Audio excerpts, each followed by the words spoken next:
अस्सलामुअलैकुम वरहमतुल्लाहि वबरकातुहू। उम्मीद करती हूँ आप तमाम स्टूडेंट्स खैर आफियत से होंगे और आपने कल का लेक्चर जो है वो भी ले लिया होगा। मैं हूँ आपकी साइंस टीचर और आज हम कल जो हमने टॉपिक पढ़ा था उसी को आगे फर्दर कंटिन्यू करेंगे।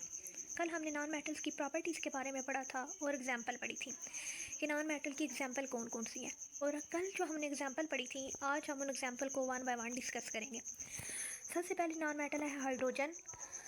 हाइड्रोजन जो है वो कलरलेस गैस है। कलरलेस होने के साथ साथ ये अडरलेस भी है।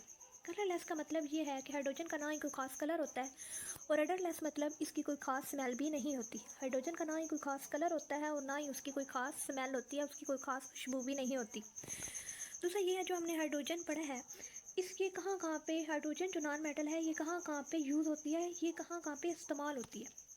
हाइड्रोजन जो है ये फर्टिलाइज़र बनाने के लिए, खादें बनाने के लिए इस्तेमाल होती है। जिस तरह यूरिया है, एंग्रो फर्टिलाइज़र है और भी बहुत सारी जितनी फर्टिलाइज़र हैं उनको बनाने के लिए हाइड्रोजन गैस जो है वो इस्तेमाल होती है। दूसरा ये बनास्पति घी बनाने में इस्तेमाल होती है, बनास्पति घी बनाने में इस्तेमाल होती है। और तीसरा ये कि ये ग्लास बनाने में इस्तेमाल होती है। ग्लास यानी कि शीशा बनाने में भी हाइड्रोजन गैस का इस्तेमाल होता है।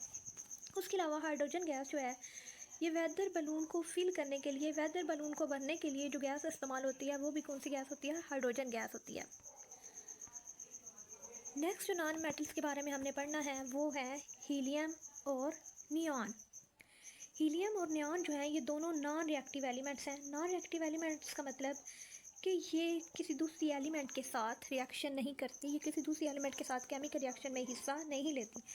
और ये कौन से पीरियोडिक टेबल के कौन से ग्रुप से बिलोंग करती हैं? Noble gases. नोबल एलिमेंट्स जो होते हैं उनके अंदर ये हीलियम और नियॉन आती हैं। और नोबल गैसेज भी वो गैसेज होती हैं जो किसी दूसरे एलिमेंट के साथ रिएक्ट नहीं करती बल्कि आपस में ही ये बॉन्ड बनाती हैं और ये मोस्टली ये अकेले रहना ही पसंद करती हैं। हीलियम और नियॉन जो है ये भी वेदर बलून को फिल करने के लिए इस्तेमाल होती हैं। उसके अलावा आपको जो डिफरेंट साइन बोर्ड नज़र आते हैं, आप अक्सर बड़े बड़े सिटीज़ में जब जाते हैं तो वहाँ पे बड़े बड़े साइन बोर्ड लगे होते हैं जिस पे कोई एक्टर होता है, वो बॉटल पी रहा होता है, कोक पी रहा होता है, पेप्सी पी रहा होता है और वो मूव करते हुए आपको नज़र आते हैं। ये सारे जो नियॉन साइन बोर्ड होते हैं डिफरेंट ट्रैफिक रोड्स के ऊपर और सड़कों के ऊपर, वो नियॉन जो साइन बोर्ड होते हैं वो भी किसके बने होते हैं? नियॉन के बने होते हैं।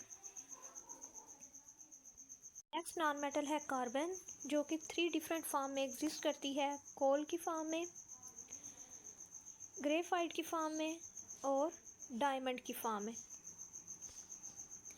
कोल जो है इसका कलर जो होता है ये ब्लैक सॉलिड होता है और ये मोस्टली इस्तेमाल होता है फ्यूल के तौर पर। हमारे घरों में आम जो ईंधन के तौर पर कोयला इस्तेमाल होता है इसी को कोल कहते हैं और ये कार्बन की एक फॉर्म है।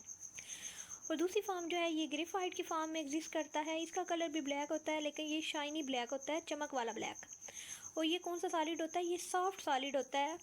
और ग्रेफाइट जो होता है ये पेंसिल्स के जो सिक्के हैं उनके अंदर जो सिक्का है वो किसका बना होता है? वो ग्रेफाइट का बना होता है। और उसके अलावा जो ग्रेफाइट होता है ये पेंट्स के अंदर यूज़ होता है, पेंट्स बनाने के लिए भी ग्रेफाइट का इस्तेमाल होता है। तीसरी फॉर्म जो कार्बन की एग्जिस्ट करती है वो है डायमंड। डायमंड जो है वो कलरलेस होता है, ट्रांसपेरेंट होता है और हार्ड एज सॉलिड है। कलरलेस का मतलब इसका कोई ख़ास कलर नहीं होता। ट्रांसपेरेंट ये शफाफ होता है, जिस तरह ये आपको डायमंड नज़र आ रहा है। और ये तमाम सॉलिड जितने भी पाए जाते हैं उन सब में जो हार्डेस्ट यानी सख्त तरीन सॉलिड है वो कौन सा होता है? डायमंड। और डायमंड जो है ये ग्लास यानी शीशे को कट करने के लिए डायमंड इस्तेमाल होता है। और उसके अलावा डिफरेंट ज्वेलरी, रिंग्स, ब्रेसलेट वगैरह बनाने के लिए भी डायमंड का इस्तेमाल होता है। आज के लेक्चर में हमने non metals, hydrogen, helium, neon और कार्बन के बारे में पढ़ा है। उम्मीद है आप सबको इसकी समझ आ गई होगी। अल्लाह आप सबका हामी और नासिर हो। अल्लाह हाफिज़।